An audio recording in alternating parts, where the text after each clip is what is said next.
Hi, my name is William Cobbing. I'm an artist who's based in London, but I'm here today at Messums West in Wiltshire.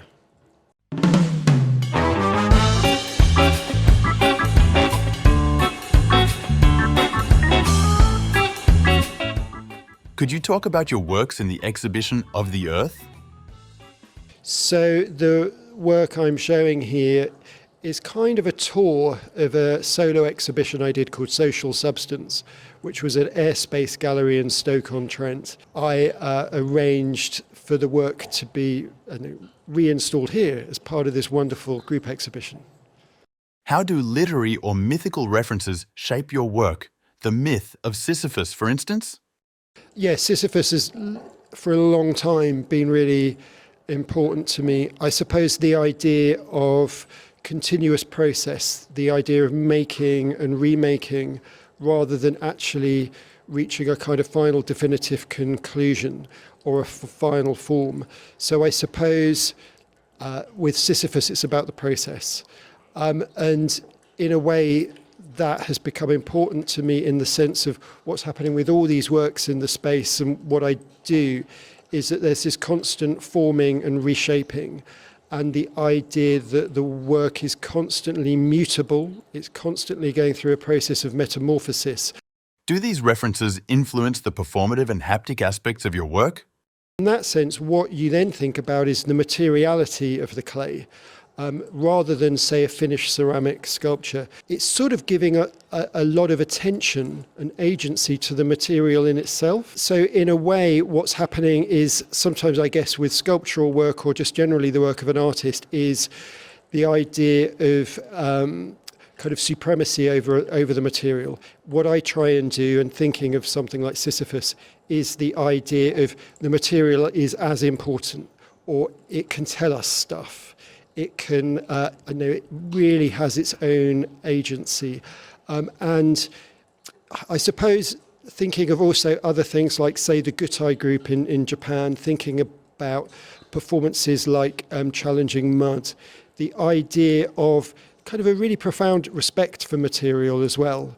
The idea that we should sort of listen to it, that we should have this kind of relationship with it, which is not necessarily too kind of forceful.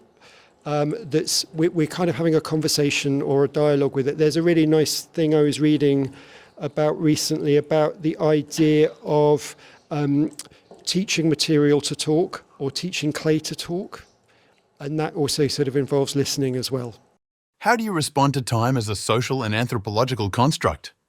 I suppose the work is about time in the sense of the work, really sort of simply put, the work is time-based. And so what I try and do is not think of the idea of clay as a final fixed destination or a kind of final moment caught in time. It's the idea that it's constantly evolving. I suppose if you think about ideas of entropy and the idea of formlessness and material always undergoing a process of change, and in a way thinking, this clay in my video has had a life over millennia, and what I'm doing with it is it's just going through one of its kind of transitional moments, and I just happen to be the kind of the person who's engaging with it at this particular moment in time, and eventually, after it's finished at Messums, whatever its future life, it will then kind of just enter the ecology of other material, and that kind of churn and that flow and that kind of movement through kind of material as well. It's sort of about the idea of, I really like the idea of what happens to us as humans once we've gone, which is sort of a thing, because it could happen, the way we're treating the planet. And thinking just about the idea of this stuff, this clay existed well before us, and it's going to exist so far ahead once we're gone as well. So there is that huge expanse of time, but then there is also the kind of like the common day-to-day use of time as well. How do you set up a push and pull between the idea of time and your relationship with the material? Clay works amazingly in terms of time, in the sense of anyone who works with clay and ceramics will have this experience of, I know, say if you're building a large form or a vessel or something like that, it has to get to a certain leather hardness before, I know, as you're sort of building it up, and you become really in tune with the material. So it's about a sort of intuitive kind of emotional engagement with the material. You know how time is slowly having its effect on clay, and it's beginning that process of drying, but that you need to kind of work with that, but you're also totally subject to its kind of whims in a way. So I know, working at the European Ceramic Centre a few years ago during a really hot summer, we were constantly trying to think of ways to slow down time and think about how are we going to slow down this kind of water evaporation in the clay. So it's really exactly that. And then what I suppose I'm doing is thinking about this, capturing this moment of time in which clay is of this really viscous, slimy kind of time. It's the muddy time. It's the time when it's just like through water. It feels, it's the sort of playful time. Could you talk about how your works gently seem to counter human exceptionalism? It's really central to my work, the idea of sort of flipping the idea that we somehow have, I mean, it sort of is as broad as we have supremacy over the environment. It's the fallacy that we have some sort of control over the environment. And I suppose thinking about there's a really interesting term called boundary condition, which is a French philosopher, Roger Caillois, came up with, and it's the idea of it's a form of insect kind of psychosis, which is insects that are camouflaged, like a praying mantis or something like that. He imagines them to feel like they're being subsumed by their environment. So instead of having sort of, as you say, supremacy over their environment, they are becoming swallowed up.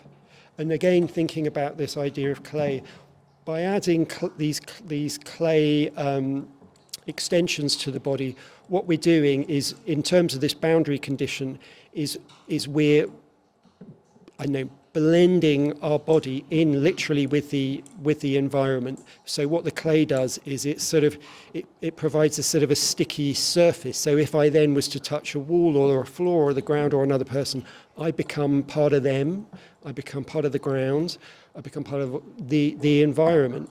So it's very much a kind of an argument for not necessarily a sort of a harmony, but the idea of an intrinsic link. We're very much, I know, we're very much part of the space that we sometimes feel we have sort of dominance over.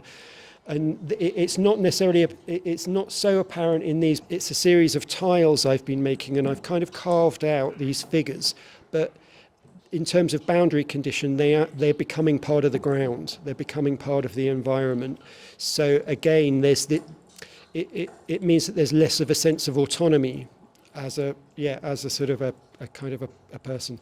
And I actually find that really sort of kind of heartening, or it gives me a sort of a sense of, I know, of place or something. I really want to kind of feel connected. Thinking through autonomy and connection, how do you work with concepts of interconnection and interdependence? So a process of relativity, I suppose, thinking of it visually, I like to think about the idea of, again, these new works I'm making, these tile works, the idea of negative space. So in a way, or the idea of a sort of a silhouette. So someone like, I love Anna Mendietta's series, the Silhouetta series, where she creates these almost sort of tomb-like spaces in the ground, and it's a shape that describes her, the outline of her body. And I suppose in that sense, it is about that idea of all the space that exists around us. And I also did, it's now about 12 years ago, I did a photograph series at the Bamiyan monuments, the Buddhist monuments in Bamyan in Afghanistan, and a photo series. What I love about them, I mean, it's a tragic story about their destruction by the Taliban, but strangely, what's left is something really poetic, and it's the idea of the absence of the figure, surrounded by the kind of the what you see in the background past Bamyan is the Hindu Kush mountains, and what you become aware of is the absence of the body, but the presence of the landscape in a way, and that idea of that idea of sort of interdependency. How do you formulate boundary conditions through the use of negative space? I've made this series of 4 new works only a few weeks ago, and they're individual tiles where I've put this kind of sky glaze effect into the surface. And then in terms of getting this silhouette effect, I've carved out these figures that relate quite strongly to my videos. So the idea of these people enveloped in formless clay, sort of grappling with this material. And in relation to what I was saying about boundary condition, it's a little bit like they're beginning to be enveloped in the space that surrounds them in a way. Could you talk about the relationship between the digital elements of your work and clay?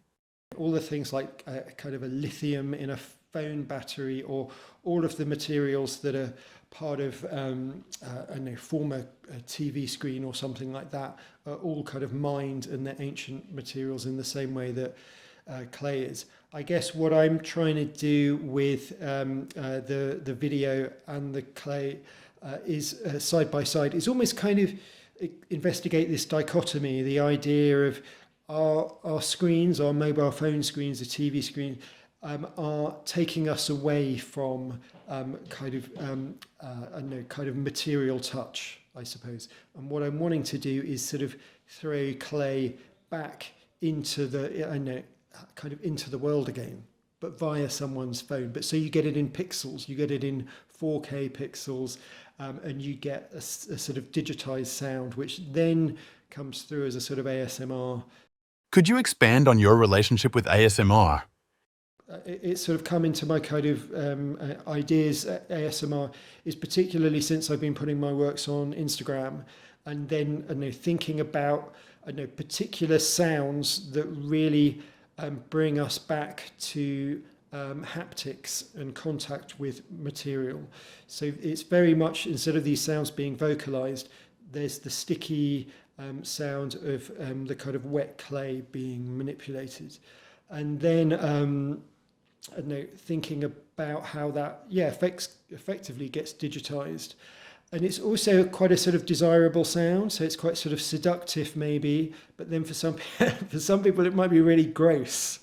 So again, it's thinking about those sort of conflicting emotions in a way, because I guess a lot of ASMR is supposed to be kind of quite alluring and quite kind of comforting in a way. I think maybe I'm just really like doing sculpture a lot of the time. I'm really sort of aware of that. I'm really aware of the sounds that sort of material makes, because I'm constantly using my body to make things.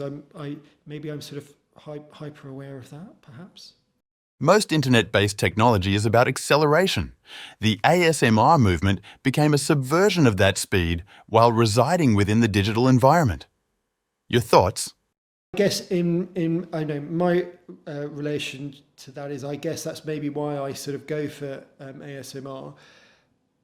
Or I kind of realise it's sort of part of my work. But for me, there's also something definitely about speed, which is often the way in which ceramicists or artists work with clay is really slow. It can be quite a sort of slow material. You need to spend a lot of time working with it. It needs kind of commitment. There's this sort of sense of, we live in a sort of super fast economy. Everything is sort of fast and sort of speeded up. You can't muck about with clay. If you really try to dry it out quickly or kind of have fast food clay, it's gonna crack. It's just gonna. It doesn't want to adhere to that sense of speed. And some of my works that are related to text and writing in clay are also sort of playing with that as well. I'm always available on text. Texts are really, really fast. For me, there's just too many sort of words in the form of text or emails that are just sort of floating around. I just find that kind of really too much. I know, like a lot of us, I suppose. And then, so to write in clay, which I do often kind of with a stick or something like that, is in a way to take us back to something that's more sort of deliberate or outside of that kind of fast pace or something. Maybe it's a little bit like some abbreviations that you get.